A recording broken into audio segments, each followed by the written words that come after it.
Two candidates, one goal. I don't have a problem with rolling up my sleeves and getting in and working with people to get things done. Over the next 2 weeks, we will continue to do what we've done. To be the next mayor of Columbia. I've been talking about a single message. I've been talking about finishing projects. So I think that's the difference. Real issues, real questions, some from viewers like you. Live from Studio A on Garner's Ferry Road in Columbia, it's the 2021 mayoral debate, brought to you by WLTX and the Post and Courier Columbia. Starting now. It is 7 o'clock here in the capital city, and tonight, in conjunction with the Post and Courier in Columbia, we're bringing you a live debate between the runoff candidates in the race for mayor. Right now, Councilwoman Tameika Devine and Councilman Daniel Rickenmann are ready to fight for your vote. Both believe they have what it takes to lead the city of Columbia over the next 4 years. And good evening. Thanks for being with us. I'm J.R. Berry. I will moderate tonight's debate along with Andy Shain. He's the managing editor for the Post and Courier in Columbia. Before we get to questions, the rules tonight are quite simple. Each candidate will get 90 seconds to answer a question. Then the other candidate will be given 1 minute of rebuttal time. Both will also get 1 minute for opening and closing statements.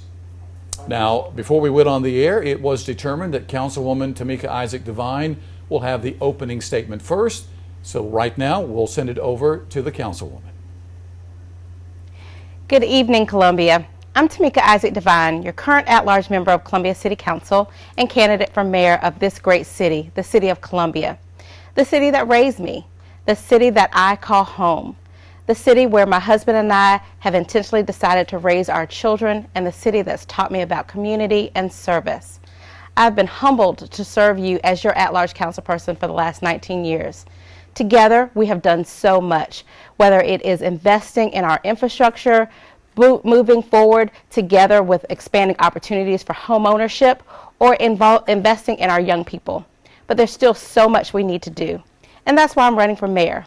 I'm running for mayor to be a champion for everyone who needs one, from small business owners to families to everyday people who need a champion who will roll up her sleeves every single day and go to work with you and for you. Thank you for tuning in tonight, and I look forward to answering your questions. All right, up next, it is Councilman Daniel Rickenmann. Good evening, Columbia. Excited to be here at the runoff. Columbia is at a point where we have to decide what our future is going to hold. We need to have a new direction as we move forward. It is time for us to hit those crossroads and decide what do we really want to be for Columbia and how we're going to get there. It's time to tackle those age-old issues of roads and high taxes, public safety, dealing with ways to help home ownership, affordability, but also tackle the issues that we see before us. And as we move forward, we get excited about every day, and we ask for you, our citizens, to step out and make a big decision on Tuesday, November 16th. All right. Councilman Rickenmann, thank you so very much. We have lots of questions to get to tonight. We're going to begin with our first question of the night. Andy Shain with the Post and Courier here in Columbia getting us started. Andy? All right. Councilwoman Devine, we're going to start with you for this question. Earlier this week during a debate, you said that Columbia needs a leader who's going to represent all citizens of the city. Does that mean, do you think that there's a concern that Councilman Rickenmann does not represent the entire city? If so, what is he lacking? And if not, what did you mean by that statement? I mean that we need a champion for all areas of this city. And when I talk about building an inclusive and equitable city, we have to make sure that we have a leader who understands our issues, from people who live on all corners of this city, from our unhoused population to our folks who are experiencing mental health challenges, to people who have a high socioeconomic status, and folks who are living from paycheck to paycheck. I have done the work, and I'm always in the community, and I can go anywhere in this community and make sure that every single person I can have a conversation with, I can understand their issues, and I can work with them for real solutions.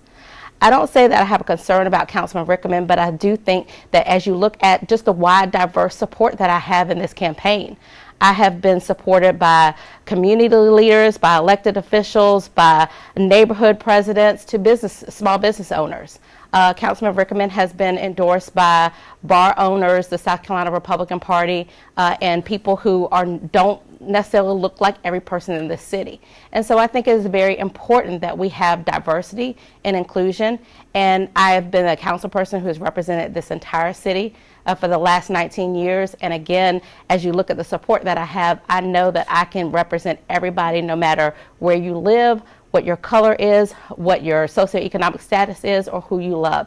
And that is why I will be able to represent every single citizen in the city of Columbia. All right. Councilman Rickenmann, in response, how do you, if you win on Tuesday, how do you convince Councilwoman Devine's supporters that you have their interests in heart, that you have their vision for the city at heart if you become mayor? Andy, I have been a council member at large for 2 terms. I have a great wide variety of supporters across this city, and I know this city like the back of my hand. I have been working here for a long time. I've started businesses. At one time, I had over 200 employees. I have invested my life for the last 35 years in this town. And on November 2nd, 8,400 people in Columbia chose to vote for me. And a wide variety of people across this city in every corner supported me. I've been supported by hundreds of business owners in this town in every economic status throughout the whole city. And I've raised 98% of all my money here. People believe in what my vision is and the direction I'm headed to. All right. The next question is to Councilman Rickenmann. What will Columbia be like in 4 years if Tameika Isaac Devine is the mayor? If Tameika is the mayor in 4 years, I think we'll see a lot of the same that we see today. I mean, there's a lot of similarities in her stances and where she is with what we have. And let's face it, for the last decade, we've had 2% growth in our city. We're not competing against the sister cities in our state, and we're still talking about the same issues in each one of these neighborhoods. When you look at the neighborhoods that I've met with and talked with, they're still saying that everything in my neighborhood looks the same.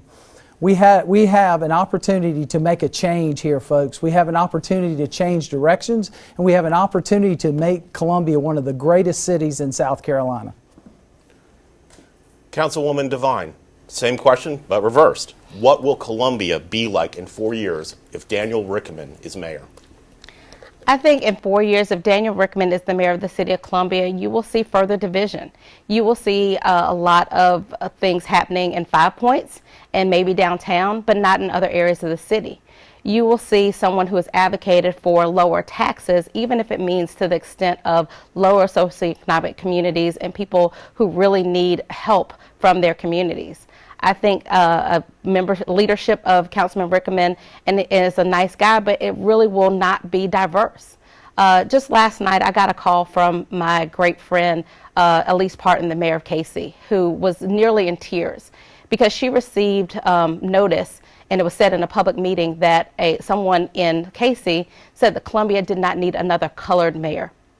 I think that certainly we need to make sure that we have someone who is intentional about building an inclusive city, an equitable city, someone who can walk through the colony in North Point and be able to talk to people and meet people where they are and address their needs, and someone who can sit down in a room of business leaders and still come up with real solutions to meet their needs.